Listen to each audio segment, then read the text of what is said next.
the Formula One Grand Prix in Spa-Francorchamps. I mean, what a race. But if we're going to discuss that race, let's change the scenery.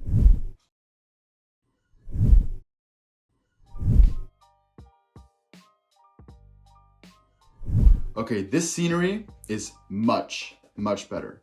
Now, let's talk about the standings at this point in the season. Max is already far ahead, but I must mention Charles Leclerc can still become the world's driver champion. I mean, the chance is close, but it exists. The race starts. Everyone thinks there's going to be a crash in turn 1, but lo and behold, there's not. That really didn't last long. Lewis Hamilton and Fernando Alonso really showed us what the battle of the elderly looks like. Also, Lewis Hamilton showed us that Mercedes might just have the chance to produce the first flying car. At least they did something this season. After Lewis Hamilton showed us this, his car kind of broke.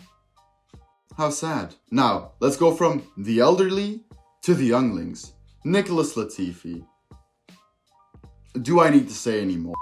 He was doing a science experiment on whether grass would yield more traction than the asphalt that, well, any other racer drives on. Whilst the results may not shock you, Valtteri Bottas was not too happy being the main test subject in his experiment.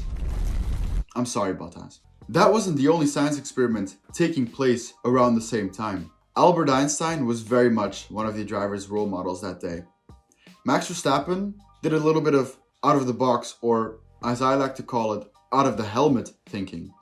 He threw off the tear off from his visor and it magically landed inside of the brake duct of Charles Leclerc. Now that coincidental move by Max really put our buddy Charles in a little bit of a pickle. He had to pit in lap 4, which obviously was very suboptimal. But come on guys, we are all very sure that Ferrari cannot mess this up any further. Right? Let's fast forward to lap 12. Max started at P14 and on lap 12, he was already P1. After extensive research and very difficult calculations, I came to the conclusion that Max was traveling at an average speed of... Who am I kidding? He was traveling fast. Unlike Charles, Max pitted at lap 16. At his will. He went from a soft to medium compound tire. But come on, let's not kid anybody. Max could have stopped 5 times and could have still been in front of the race. After many laps of fighting between Gasly and Vettel, Vettel was finally able to overtake him into turn 1. But that move was completely destroyed after Ocon and Gasly both overtook him on the back straight. Vettel, maybe it's time for a tire. Ooh, never mind. I'm sorry. I'm just kidding, Vettel. Now, let's go back to the clown at hand.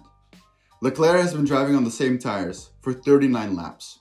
It's lap 42 of 44. Only 2 laps left to go.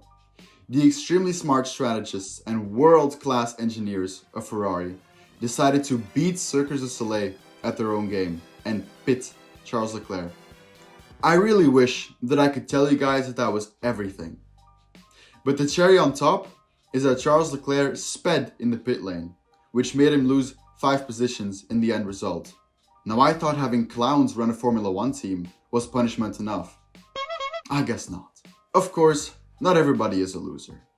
Max Verstappen ended up winning the race and made it look like he was playing on the new Formula 1 game on bots set to super easy. And of course, we can't forget about all of the other skilled drivers in Formula 1. Here they are. Thank you for watching, everyone. I will see you in the next episode. Have a great one.